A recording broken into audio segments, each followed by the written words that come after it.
कहानी है शौर्यपुर गांव के होनहार बच्चे अर्जुन की। वो हर इलाके में काबिल था, चाहे पढ़ाई हो, खेल कूद हो या कोई और कला।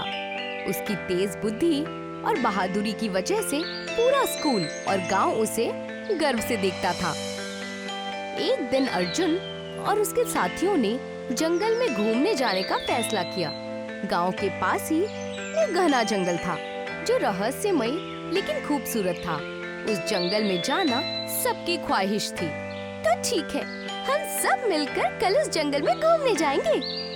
हाँ, तेरा। दूसरे ही दिन बच्चों ने अपने अपने थैले तैयार किए और सुबह ही जंगल की ओर निकल पड़े। रास्ते में उन्होंने दरख्तों पर चढ़ना और छोटी छोटी नदियों को पार करना शुरू कर दिया।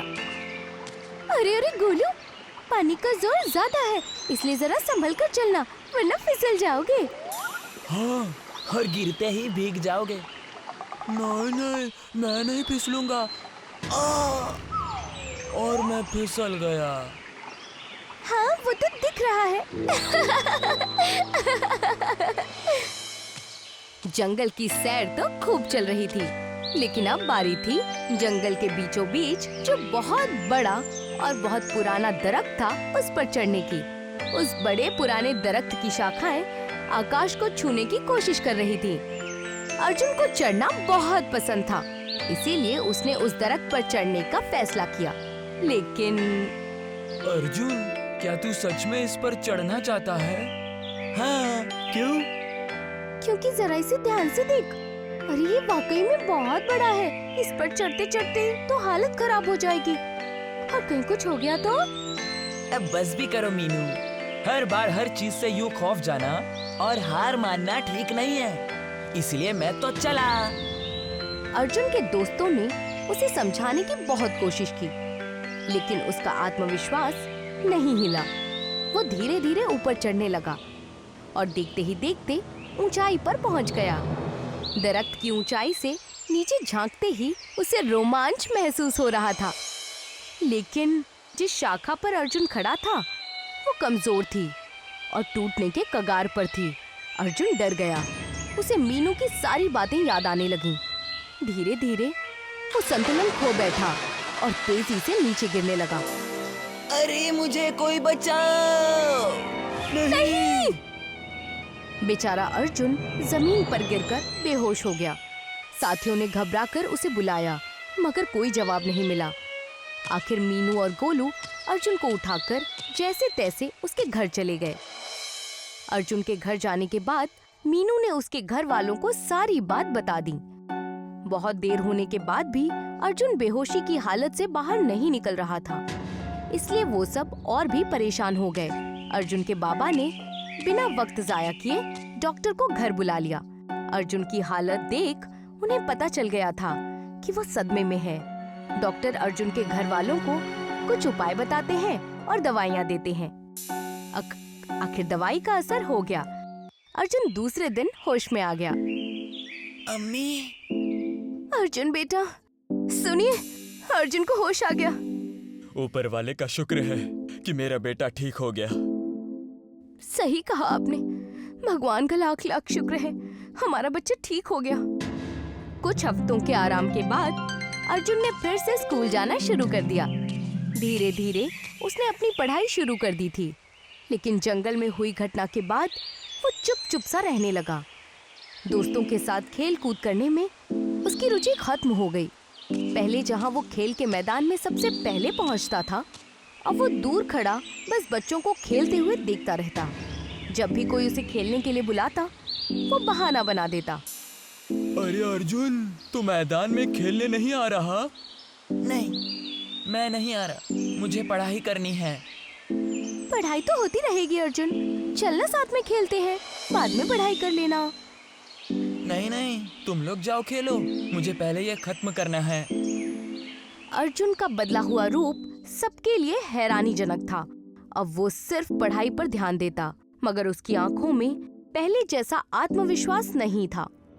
देखिए अर्जुन की अम्मी, आपको यहाँ बुलाने की वजह थोड़ी गंभीर है। मतलब क्या हुआ? अर्जुन से कोई गलती हो गई है क्या? गलती नहीं, लेकिन अर्जुन जैसे पहले खेल कूद में हिस्सा लेता था, अब नहीं लेता। हर वक्त घबराया रहता है और शांत रहता है। उसने सारे मुकाबलों से अपना नाम वापस ले लिया है। ये उसके लिए अच्छी बात नहीं है। हाँ, वो जंगल में उसके साथ जो हादसा हुआ था, तब से वो थोड़ा बदल गया है। उसे ऊंचाई से डर लगने लगा है। इसलिए उसका ये खौफ मिटाना बहुत जरूरी है। अगले हफ्ते स्कूल की तरफ से बच्चों की पहाड़ों की सैर पर ले जाने वाले हैं और हम चाहते हैं कि अर्जुन भी इसका हिस्सा बने। इससे उसका अच्छा वक्त भी निकल जाएगा और उसका खौफ भी मिट जाएगा। टीचर की बात तो सही थी। अर्जुन का डर मिटाने के लिए उसका लोगों से घुलना मिलना जरूरी था। उसे वो चीजें करने की जरूरत थी जिनसे उसे बहुत डर लगता था। लेकिन अर्जुन को मनाना आसान नहीं था। मगर वो कहते हैं न, कोशिश करने वालों की कभी हार नहीं होती। अर्जुन को सैर के लिए तैयार करने के लिए उसकी माँ ने एक अच्छी तरकीब का इस्तेमाल किया। अर्जुन बेटा, जरा इधर आना। क्या हुआ अम्मी? तुझे पता है, आज मैं तेरे स्कूल गई थी तेरे टीचर से मिलने। तो टीचर ने क्या कहा अम्मी? टीचर ने कहा, अर्जुन बड़ा होनहार बच्चा है, लेकिन आजकल वो बहुत खामोश रहने लगा है और पर्वत सैर से उसने अपना नाम भी हटा लिया है। तुझे उस सैर पर सच में नहीं जाना? माँ के उस सवाल ने अर्जुन को भावुक कर दिया। वो माँ के गले लगकर फूट फूट कर रोने लगा। अरे अरे, ऐसे नहीं रोते बेटा। मैं जाना चाहता हूँ अम्मी, लेकिन मुझे खौफ लग रहा है किस बात का? कि मैं फिर से गिर जाऊंगा और मर जाऊंगा। ऐसे नहीं बोलते बेटा, बस तेरा डर है और कुछ नहीं। इसे मिटाने के लिए तुझे पर्वत की सैर पर जाना ही होगा। नहीं, मैं नहीं जाऊंगा, नहीं जाऊंगा, नहीं जाऊंगा। अरे ठीक है, फिर तुझे राज के बारे में बताकर कोई फायदा नहीं। रहस्य? कैसा रहस्य अम्मी? कहा जाता है कि उस बड़े से पर्वत पर एक सोने का अंडा है, जिसे हमारे पूर्वजों ने वहाँ छुपा कर रखा है। सोने का अंडा? लेकिन क्यों? उस सोने के अंडे से क्या होगा? कहा जाता है उस सोने के अंडे में एक बहुत अच्छी शक्ति है, जो हमें सबसे ताकतवर बनाती है और होनहार भी। सच? हाँ, लेकिन अब उसका क्या फायदा? तू तो वहाँ जाना ही नहीं चाहता, तो छोड़ दे। माँ की बातों ने अर्जुन को सोचने पर मजबूर कर दिया था। उसके मन में सोने के अंडे का लालच जाग उठा था, लेकिन ऊंचाई के डर ने उसे जकड़ के रखा था। मगर इन सब के बावजूद अर्जुन की माँ ने हार नहीं मानी। वो हर रोज अर्जुन के सामने उस सोने के अंडे की बात करती, उसे उस अंडे की वजह से होने वाले फायदे के बारे में बताती। रोज रोज सोने के अंडे की बात सुनकर अर्जुन का मन विचलित होने लगा था। वो दिन रात उस सोने के अंडे के बारे में सोचता। वो उस सोने के अंडे को पाना चाहता था। अम्मी ने जैसा कहा वैसे ही अगर मैं उस सोने के अंडे को ढूंढ लेता हूँ तो मैं सबसे ताकतवर इंसान बन जाऊंगा और ज्यादा होशियार भी। फिर मुझे ऊंचाई से खौफ भी नहीं लगेगा और मेरे मार्क्स भी बढ़ जाएंगे। लेकिन उसके लिए मुझे उस पहाड़ की चोटी पर जाना होगा। मैं ये करके रहूंगा। मैं कल सैर पे जाऊंगा और वो सोने का अंडा लेकर आऊंगा।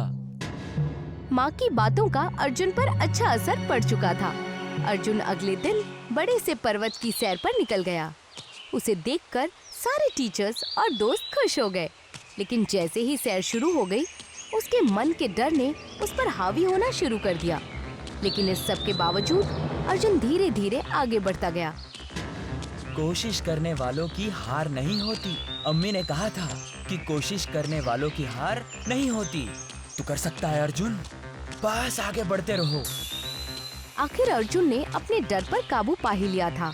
वो खुद अपना हौसला बढ़ाना सीख चुका था और इसका नतीजा था कि अर्जुन सबसे पहले अपने दोस्तों के साथ उस बड़े से पर्वत की चोटी पर पहुंच गया। ये मैंने कर दिखाया, मैंने कर दिखाया। वाह अर्जुन, तुमने तो आज कमाल कर दिया। बिल्कुल, आखिर अपना दोस्त वापस आ गया। हाँ, और कमाल मैंने नहीं, हमने कर दिखाया है। लेकिन यहाँ सोने का अंडा कहाँ छिपाया होगा? सोने का अंडा? अर्जुन ने माँ की कही सारी बातें अपने दोस्तों को बता दी। लेकिन पर्वत की चोटी पर सोने का अंडा मिलने से रहा। निराश अर्जुन घर लौट आया। घर आते ही उसने माँ को उस सोने के अंडे के बारे में पूछा तो उस पर उसे जवाब मिला, तुझे सोने का अंडा वहाँ नहीं मिला क्योंकि वो कभी था ही नहीं। मतलब तुझे जिंदगी में ताकतवर होने के लिए, होशियार होने के लिए किसी सोने के अंडे की जरूरत नहीं है, बल्कि सिर्फ अपने डर पर काबू पाने की जरूरत है। और आज तूने वो कर दिखाया बेटा। सच? हाँ, आज तूने ऊंचाई के डर को जड़ से मिटा दिया और बड़े से पर्वत पर सैर करके आ गया। ये! माँ की बात सुनकर अर्जुन खुश हो गया। ये तो सच है, जिंदगी में कुछ पाने के लिए हमें किसी अद्भुत शक्ति की जरूरत नहीं, बस डर को मिटाने की देर है और आत्मविश्वास से आगे बढ़ने की।